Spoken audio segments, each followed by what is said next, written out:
So as many of you already know, this is Undergraduate Research Week at Troy University, and so we intentionally timed the Speculative Futures Symposium so that we could really bring in and showcase our undergraduate research. So yesterday, those of you who are here, you saw Stuart Blake, and he talked about his work, and of course, the art exhibit that we have over there is all, not all, but mostly undergraduate created art. So today, we have for the next hour, we actually have a panel. And normally, for those of you who are not familiar with an academic conference, it's usually 3 people, and they talk for, I don't know, 15, 20 minutes each. And then there's a Q&A period. We had 3, and we cast out one as not being as good. Oh, no, she dropped. We had 3. We only have 2. So we will go. So what will happen is they'll both present their papers as a traditional panel, and then afterwards we'll have Q&A. And we don't have to fill the whole hour if we don't want to. But if you want to torment them by asking increasingly more difficult and hostile questions, I would certainly appreciate it. And so also I'd like to note that we also had our college undergraduate research day was on Monday of this week, and our same 2 young scholars presented at that. So I'm going to go ahead and just introduce our first speaker today, and then when she's done, the second one. So hold your questions, and then we'll do it then. Okay? All right. And if you get bored, you know that. All right. So our first speaker is Madeline Birge. She is what's the final title of this thing now? Wordsworth. She's presenting on Wordsworth and eco-cinema. The world is too much with us, and the fantasy genre's relationship with nature. Thanks, Maddie.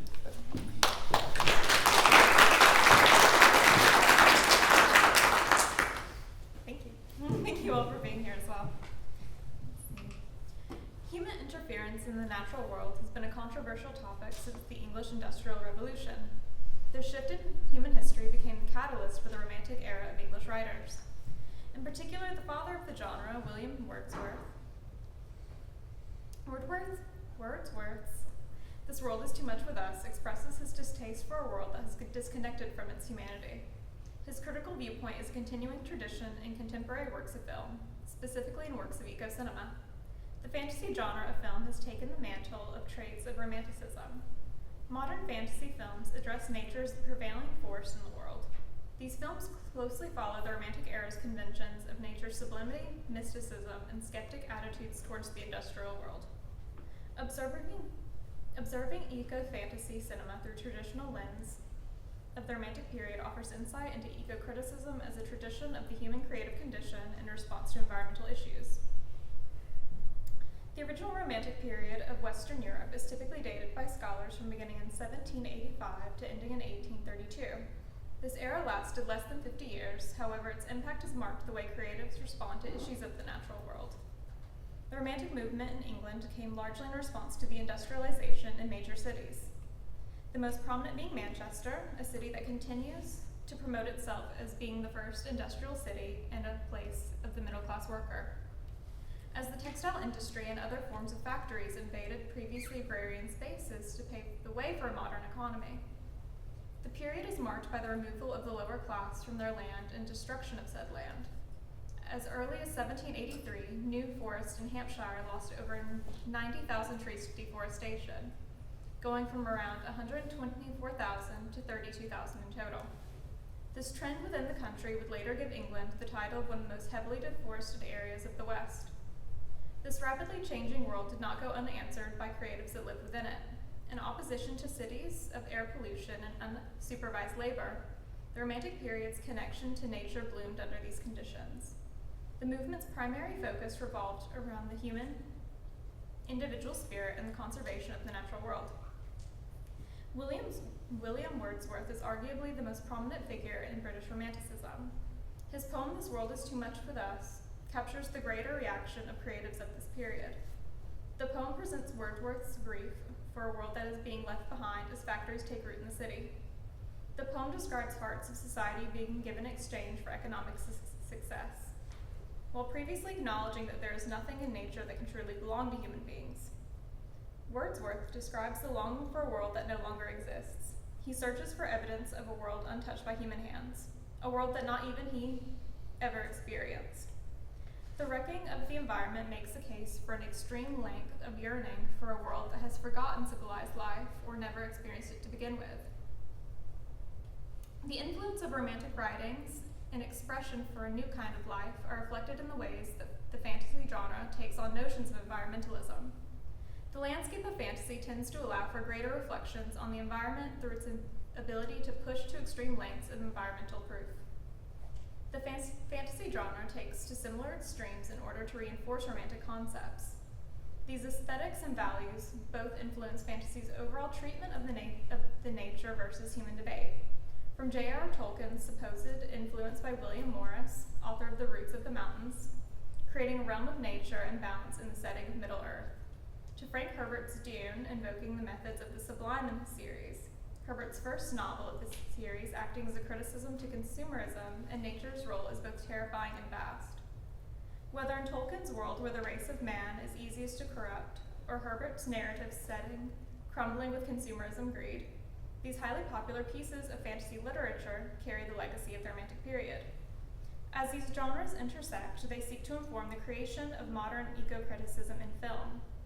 Each rationalizes the overall response to contemporary issues of the environment, alongside classic methods of interpretation. Fantasy fiction is inherently tied to romanticism in the way it connects to its roots in nature. The concepts of the film genre is part of the vast evolution of the romantic line of thought. Eco-cinema portrays ecological study and criticism through multimodal means. The portrayals of the last 3 decades typically involve ethics of human interference, deforestation, and the politics of conservation. Many pieces of the most popular media in the last several decades revolve around the concepts mentioned, primarily in Hayao Miyazaki's Studio Ghibli films and 20th Century Fox's FernGully, The Last Rainforest. Each film reflects the values of previous iterations of the Romantic period, and it ties to fantasy and popular culture. Studio Ghibli's first official film, Castle in the Sky, was released in 1986. The film follows a young girl named Sheeta and a boy named Pazu. Sheeta is being chased with the crystal she wears around her neck. The crystal supposedly holds secrets to finding the lost mythical city of Laputa, a floating city in the sky said to hold riches and knowledge beyond man. Sheeta is a character who is at odds with the scientific and power-driven pursuits of those around her. The crystal around her neck is made of etherium, a fictitious precious metal. The necklace is meant to assist in finding Laputa, yet only Sheeta's intervention can make the stone work. Sheeta, as the primary protagonist of the film, gives credence to romanticism's focus on the individual spirit of man. Even as a young girl, Sheeta recognizes the threat that the outside world poses for Laputa. Her innocence symbolizes an unruined landscape of nature. In particular, Wordsworth's ode, Intimations of Immortality from Recollections of Early Childhood, references a child as being a mighty prophet and a seer blessed. Sheeta is the profound child of romantic literature, a child who is able to see past the corruption of nature and see more divine truth. As she is surrounded by adult greed, Sheeta's dedication to a natural truth is what saves her at the end of the film. Miyazaki's landscape on the floating island of Laputa also engages with similar notions of untouched earth. In the time since Laputa's abandonment, the city has become a thriving island of animal and plant life. Industrialization is quite literally overtaken by nature coming back to conquer what it once owned. Sheeta encounters the single robot left on the island, finding that its body is covered in moss and roots. Additionally, the film's antagonist, Muska, follows Sheeta into the core of Laputa in search of its power. The further down into the shell of Laputa they go, the more roots and plants have grown around it. The power that is the dream of all mankind is not exempt from the eventual takeover of nature. Once industrious, Laputa is only beautiful to Sheeta in the days after civilization has gone from it. In response to humans even knowing the island does exist, Sheeta chooses to destroy it. As a seer of the consequences of man, Sheeta chooses to not allow another soul to be on the island, even invoking the romantic notion of looking to the past histories and attempting to change the course of actions to better oneself. The year 1992 saw the release of the film FernGully, The Last Rainforest, a film focused on a fairy named Krista in an Australian rainforest. She's introduced to a young human man named Zach. He is present simply for the business of logging. As a result of the logging company, an entity named Hexus returns to FernGully after being held back from the population. As the trees are removed, the spirit of pollution, Hexus, grows stronger. FernGully demonstrates a lighter, more hope-driven form of eco-fantasy. The film's opening sequence portrays a world that was previously co-inhabited by both fairies and humans in it. The fairies of FernGully have mythologized humans to the point that they believe their ultimate extinction. The world Krista knows is untouched by human hands and influence, a place where the environment can thrive and remain unspoiled. The most the fairies know of humans is from Mount Warning, where the polluted spirit is trapped. Krista's spiritual guide, Magi, expresses that humans put Hexus there, not her own powers. While Magi originally captured the entity, it is not magic that created him. The consequences of the first interaction of humanity and nature resulting in a spirit that feeds on the earth's destruction. FernGully addresses romantic qualities such as transcendence and mysticism. Krista shrinks Zach, the human logger, down to the size of the Fae people in an attempt to save him from a tree prepared to crush him. In a brief moment, nature extends its hand to Zach despite the harm he has already inflicted upon it through deforestation of the land. Zach eventually becomes overwhelmed with a sudden connection to the nature he experiences. The semi-religious descent is both a literal and figurative fall into nature. His physical form must change with the power of nature and magic to fully appreciate the world around him. The mysticism of FernGully falls in line with becoming one with the world, rather than specifically one's god. Wordsworth's line of thought of mysticism as moments of divine consciousness while in nature. In the fantastic realm of FernGully, Zach's world becomes a richer, fuller place through the means of experiencing nature. By becoming severed from the human world, Zach assists Krista to eliminate Hexus and cease the ruin of the rainforest. The film closes with Zach returning to the human world as transformed back to his original size. Yet in line with eco-fantasy and romanticism, Zach cannot stay in nature as it cannot thrive with him. To the point, Magi explains that the outside forces cannot be healed or saved outside of nature's mystic intervention. Humans may experience a divine shift through nature, but the sanctity of nature has to remain without them to survive. Comparatively, Studio Ghibli's 1997 Princess Mononoke takes on the darker elements of eco-criticism in fantasy film. The narrative follows a prince named Ashitaka who is infected by the magically diseased boar. In an effort to save his life, he seeks out the forest spirit to save him from his eventual death. On his way through the varying lands, he encounters the dismantling of the natural world, industrialization, weapons, and the sacred aspects of the forest. The primary conflict centers on Lady Eboshi's industrial iron town and Princess Mononoke's home within a mystical forest. Ashitaka attempts to coexist between these two worlds to garner peace between them. The film approaches humanity's complex relationship with nature and spiritual truth. As Ashitaka's adventure moves through the countryside into the forest, he is faced with several ethical challenges of romanticism.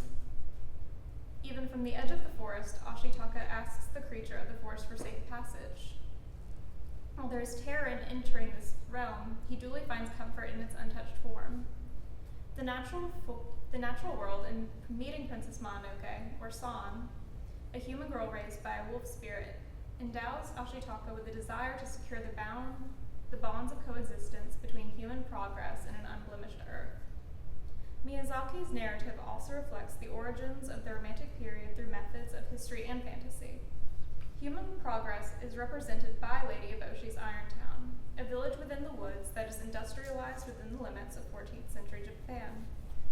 Eboshi, while the primary antagonist, cannot be fully villainized as she herself pulls from the book of romantic qualities. She wishes for the rise of human potential and works alongside Ashitaka's optimism towards humanity. Lady Eboshi is the defining link between the moral ambiguity of nature and civilization.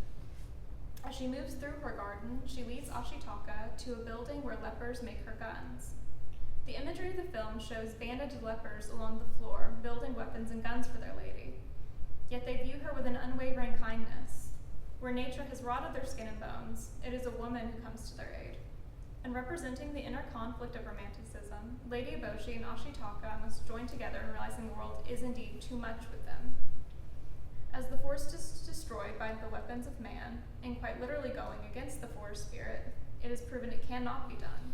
Even as San and Ashitaka fall in love, Ashitaka must return to Lady Eboshi's side.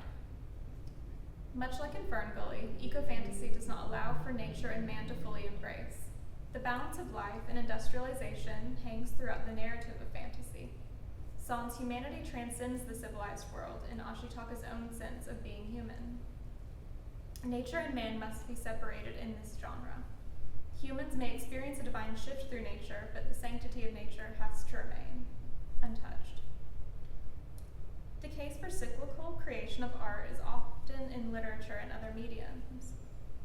In pieces of environmental response, the threads can be traced back to the root of romanticism. The human spirit wishes to take ownership of the flaws of humankind while hoping for the future. Eco-criticism in modern fantasy asks the same questions as the literature and genre fiction that came before it. These qualities work together to make profound works of art. As the fantasy genre continues to take qualities of its forefathers, as does film in the same realm, continuing the cycle of creation as a response to the world's great shifts. Thank you.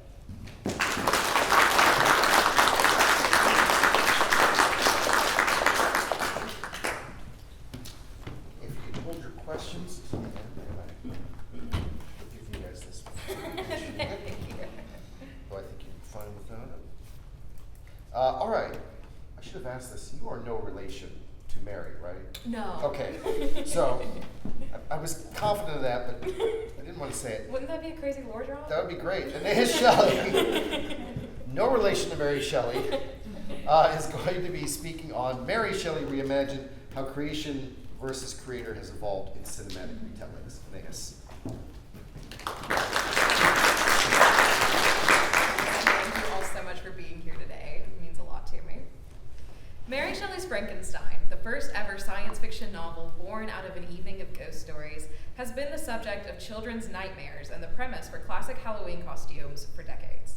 The terrifying tale of a mad scientist's lofty notion to recreate life from the unliving still evokes images of a stitched face and lightning bolts over 200 years after its original publishing. It comes as no surprise that such a classic story has been revisited and retold through the years. Comic books, manga series, television shows, and more have reinvented and contributed to the trope of creation versus creator. Most notably and best known of these include several cinematic stories that utilize different theoretical frameworks to shape the outcome of the tale. Exploring film adaptations such as Edward Scissorhands, Lisa Frankenstein, and Poor Things reveals how these creation versus creator retellings differ and favor the original work as they pay homage to Mary Shelley and her own creation, Frankenstein. The novel tells the story of its ambitious title character, Victor Frankenstein, a young scientist with a goal to create his own species. Yet, when Victor achieves his dream, it leads to unimaginable consequences. In a years-long battle between creation and creator, lives are lost and forever altered. There have been several film adaptations to Shelley's original work, the first produced in 1910. In addition to its own cinematic portrayal, this story inspired retellings in the aforementioned films. Released in 1990, Edward Scissorhands is just one of many supernaturally themed films by director Tim Burton. This story follows Edward, the orphan creation of a benevolent inventor, as he tries to assimilate into normal life. While a variety of theories could be applied to this film, it aligns well with the ideas behind psychoanalytic theory. Largely associated with Sigmund Freud, this theory has a role in philosophy, culture, religion, and first and foremost, literature, which comes as no surprise because Freud utilized literature in theoretical development. Psychoanalysis has a place in both the original text and the film, as themes of longing and acceptance are explored. In many ways, the film mirrors the original novel. Both Edward and the creature long for human companionship. In psychoanalytic theory, this is the earliest, most basic part of human behavior, which is desiring a caring other. The creature feels solitary and bored because he is not only alone, but unaccepted. Likewise, Edward is in love with Kim, desiring her requited affections, as well as acceptance within the town. However, he is incomplete and all alone, signifying that the absence of his hands causes emptiness within his life. Both creations are left longing because of deficits in their construction. These are the fault of their creators, who are also alike, in that both Edward and the inventor have a need to fulfill a parental role. This is also part of psychoanalysis, wherein people desire to be the sovereign over an infant completely dependent upon them. Victor claims to want many happy and excellent natures to owe their being to him. His drive to create is loveless and based only on control, which is a slight difference with the inventor. The inventor is also motivated to create, as seen when he wonders what a robot with a heart would be like, but he treats Edward significantly better. Because of issues from their creators, Victor's abandonment and the inventor's death, both creations are prone to violent reactions. Psychoanalysis describes individual problems arising from hierarchies within cultures. In this case, anyone who is not a creation, but a regular person. Internalizing the reactions of the people around them causes both creations to lash out. When Victor destroys the companion he was working on for the creature promises to be with Victor on his wedding night. This foreshadows the violent murder of Victor's new bride, Elizabeth, collateral damage as the result of social and paternal rejection.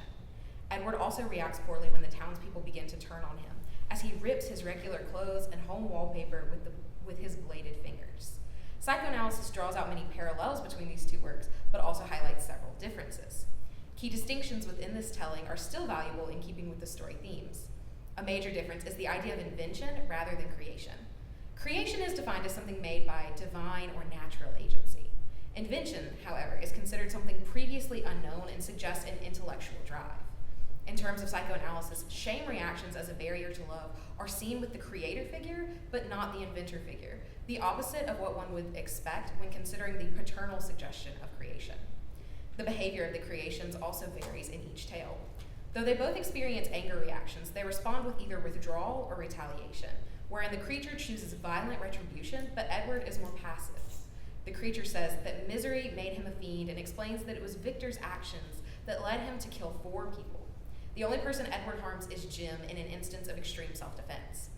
The endings for these creations are also quite different. Both are forced into a lonely version of independence, separate from their creators by the social structures at play, wherein the creature is unable to cope, but Edward is. Ultimately, the abandonment issues from Victor leave the creature with burning miseries that he does not wish to live with, while Edward responds to the town's rejection by living out his days in isolation. The differences within these stories continue to reflect the idea of creation-creator relationships while tying in the framework of psychoanalysis. With all the makings of a cult classic, the 2024 film Lisa Frankenstein is a comedic take on the traditionally dark novel. Set in the late 80s, it trades the mad scientist creator for a teenage girl struggling with family issues, and it sees creation versus creator in a love story rather than parenthood arc. The presence of trauma plays heavily in this film, making it a good fit for an analysis with trauma theory. Trauma is an element of the unconscious that influences experience and language, so it has a valuable place in understanding literature. With facets of trauma in both the original text and the contemporary film, it is a key feature within both the correspondences and distinctions of the works. Virtually all of the similarities in these stories are tied to trauma. This starts with both creator figures losing their mothers at a young age. Trauma is often used as a device with romantic love, the sacred, and the sublime, and the mother-child bond is typically considered high-ranking among sacred experiences. Victor's mother dies from scarlet fever when he is a teenager, and he describes the loss as an irreparable evil. In a film flashback, it is revealed that Lisa's mother was murdered in the family home, sacrificing herself for Lisa to live. Both creators are profoundly impacted by these experiences, as their creation counterparts are also facing trauma. The creations of both the book and the film are considered creatures and not given real names. Lisa Frankenstein bills Cole Sprouse as the creature in the credits of the film, a nod to Shelley's novel. Victor never gives his creation a human name, effectively alienating him from society and a standard family construct by calling him things like fiend. This correlates with trauma theory's idea surrounding how people will fear, reject, avoid, and discriminate against those with trauma. For the creations, this is attached to the idea that they are unworthy of names and are only recognized as byproducts of traumatic experiences. Like in Edward Scissorhands and the original book, the creature creature of this film also exhibits physical violence with regard to his creator, though for a different reason. Trauma can cause individuals to use aggressive responses rather than searching for more positive resolution. The novel creature is rejected by Victor, and man will not associate with him, traumatizing the creature with regard to acceptance and driving him to take revenge on Victor through his loved ones. The film creature also kills 5 people who are related to Lisa in different ways, but the similarities end there. Trauma's role in these stories brings both creators and creatures into a different light. The changes made within the film from the original story continue to emphasize trauma. To begin, the creatures use different logic in their murders. The theoretical background of both has to do with the creatures never learning any other way of handling threat. The book creature is seeking revenge on his own behalf as a means of taking power away from Victor, who never taught his creation proper coping skills. The creature accomplishes this by promising to cause fear in Victor's life. However, the film creature seeks revenge for Lisa, who also does not attempt to change the creature's strategy because she has poor coping skills herself. The film creature only kills to defend Lisa, either from physical or emotional distress, or if Lisa asks him. There are also major differences regarding the creator figures of the works. Lisa genuinely desires to help the creature because she finds solace in someone who has experienced trauma. Traumatized people tend to have elevated empathy levels, which explains why Lisa is so compassionate to the creature. This is in stark contrast to Victor, who just wants to explore unknown powers. There are also different connotations around the deaths of the creators. Much of their deaths is influenced by a social context of experience and response to trauma, which include the creation of the monsters as well as the deaths that follow. Victor dies in pursuit of his creature, but Lisa dies to protect hers, both in response to the growing implications of the monsters they created. Interestingly, the creature of the book wants to ascend his funeral pile to escape the social issues, whereas the film creature burns Lisa alive at her request for the same reasons. Elements of trauma differentiate these stories just as much as they bring them together.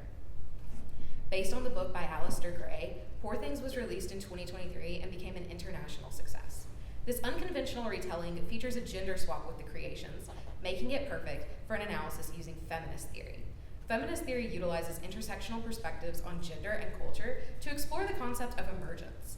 These ideas are profound within the film and Shelley's original text alike. Both pieces bear similarities even with the difference in gender. The stories each begin with controlling creator figures. This stems from an idea in feminist theory wherein the promotion of social change for women causes conflicts between feminist concerns and fathering. Victor generally views the creature, as a shameful extension of himself. He avoided explanation about the creature, not because he felt bad about his actions, but because of shame in his inability to garner control. Godwin Baxter, known throughout the film as God, insists that his creation, Bella, must live here with him always, even as a married woman. This reflects God's desire to remain in control of how much Bella can grow as a person. The growth of the creations is also mirrored in the tellings, as they are both childlike in the beginning. The creature remembers being benevolent and good before undergoing the harsh realities of Victor's abandonment. Likewise, Bella has a dumb, beautiful happiness about her that makes her a target for dangerous men like the character of Duncan Wedderburn. Her naivety is a direct result of God's control over her social interactions. Bella and the creature are also created by abusing bodies after death, which is important to feminist theory because corpse mutilation is connected to a long history of necrophilia, something that usually involves males who are driven to have intercourse with deceased bodies. However, sexual assault is not the only way to abuse a corpse. The creature is an amalgamation of parts that Victor gets from the dissecting room, used without the knowledge of their previous owners. God reanimates Bella's body using the brain of her unborn child, neither of whom are able to consent.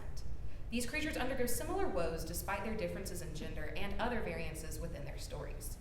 The use of feminist theory for this analysis reveals several key differences in these storylines. The gender swap on the creation side of this tale creates an important distinction, wherein the plight of the female experience takes shape. Because of the traditional male gaze, there is often no place for identity with feminine activity. Bella as a character takes on a new role because she longs more to know herself than to have another person in her life. This is in contrast with the creature, who wants a companion if only for an interchange of sympathies, reflecting the desire to fulfill a traditional husband role. Alongside this, a large part of both stories comes from the concept of identity. The creature attempts to distinguish himself from his creator by having a mate, which is not truly a desire for love, but a result of his being miserably alone. Even in this aspect, he is limited because only Victor is able to make another creature. However, Bella's discovery of identity is related to her discovery of sexuality, an idea that goes back to the 4 waves of the feminist movement and a push for more expression and acceptance of female sexuality. Bella embraces herself as she discovers parts of herself hitherto unknown. This is aided by the fact that Bella is loved wholeheartedly by Max. He loves her both before and after her personal enlightenment, symbolizing that he is willing to grow with Bella rather than hold her back. The creature, on the other hand, is left longing for someone to look at him with a favorable eye. Undoubtedly, issues related to gender and sexuality make up the greatest differences between the novel and the retelling. While there will never be another quite like the original, retellings of Frankenstein are bound to continue using modern theories and understandings to shape how fans everywhere view the idea of creation versus creator. As Mary Shelley's timeless story continues to be the basis for these ideas, greater advances in science and literary study can further allow a deeper study of the issues reflected in films like Edward Scissorhands, Lisa Frankenstein, and Poor Things. These adaptations not only look for new ways to explore the dynamics of conflict within creation, but they also remind viewers everywhere of Mary Shelley's lasting legacy in science fiction. Thank you.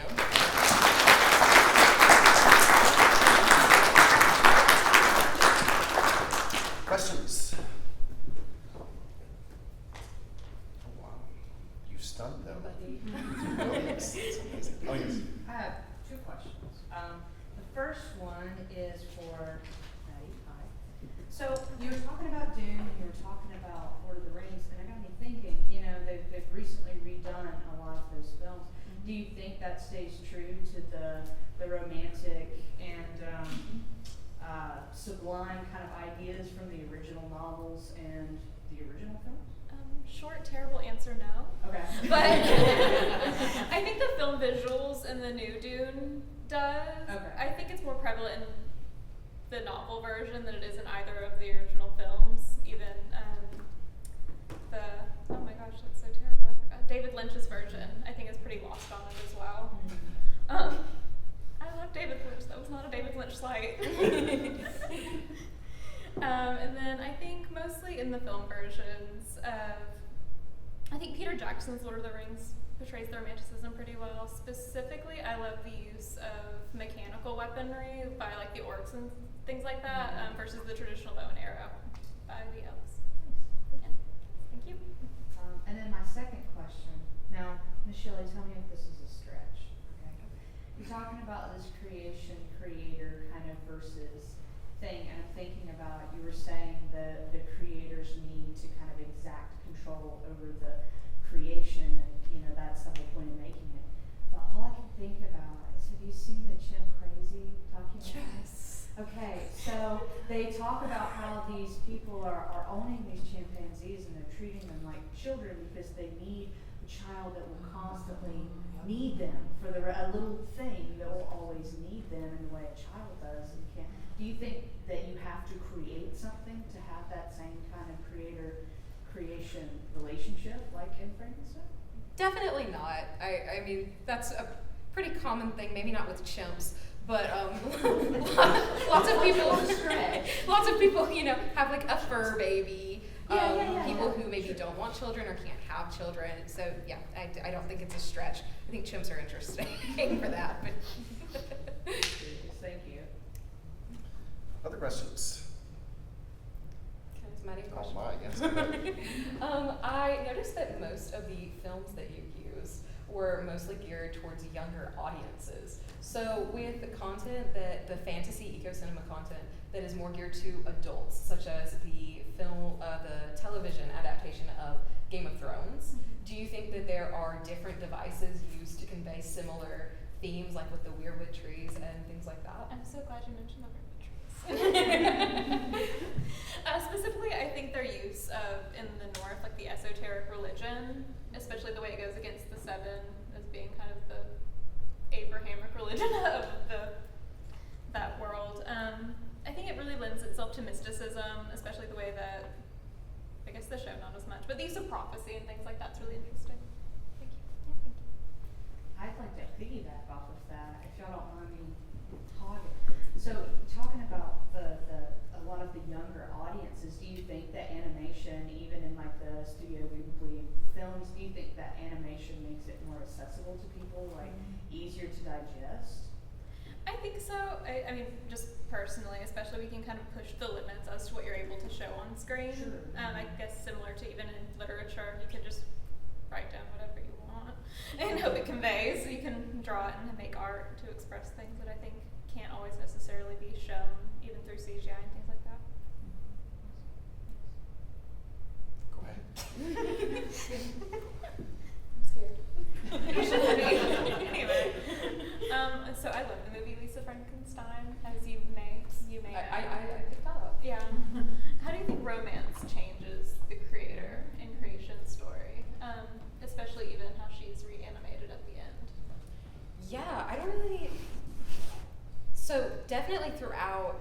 Well, it's worth mentioning if you haven't seen the movie that Lisa doesn't exactly create the creature. She's more just kind of where he ends up. He's reanimated by a stray lightning bolt. But throughout the movie, they are still part of that sacred bond with the romantic, but you see them on a more equal playing field. They have their own methods of communication. They have banter back and forth. And there is definitely less of a need to control, but you still see that. Lisa gets really upset. She tells him at one point, "You are out of control," despite the fact that everything he's done has been what she has wanted. In terms of her reanimation at the end, you just see that in a quick moment. So I think that would go back to leveling the playing field, that okay, now you're both back. There is less control. Thank you. Piggybacking off of that one, I think that the romance kind of brings in words where it's not just one person creating a monster, they're both creating a monster within one another. So like either that is by kind of pushing Lisa's ideals throughout the movie and like trying to be like, yeah, no, like we can do this. If you do this, you'll love me, right? And then pushing her motives forward. But also he's the one to entice the first act of violence as well in order to protect her, and then that kind of teaching him now this is how humanity is and how it should be. So they're both picking for each other, and like even in the end, they both become, sorry, spoiler alerts, they both become monsters. They enact not the partaking of life, but like the cause of death in one another. So I think that's just like, again, equal playing field, but they're creating one another too. A very toxic relationship, but so funny. Love it. Thank you for that point. Any other questions? Tom? Aeneas, with one of Mary Shelley's larger inspirations in writing Frankenstein being Paradise Lost, how much do you think the themes of Paradise Lost that she uses, particularly the creation's attitude toward, like the creation's reflections of Satan, resenting being made in the first place, how much do you think those things carry over in the adaptations? I think there's definitely that element of like, I didn't ask to be born, that kind of conversation point, particularly with like Edward, who is just here. He's really not a human. He doesn't know what to do. He's lost in this human world. Now would be a great time to confess that I've not read Paradise Lost.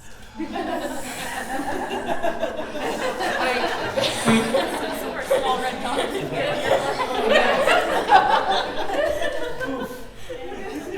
So I was trying to figure out what you were asking without admitting that. But moral of the story, I love Mary Shelley's Frankenstein.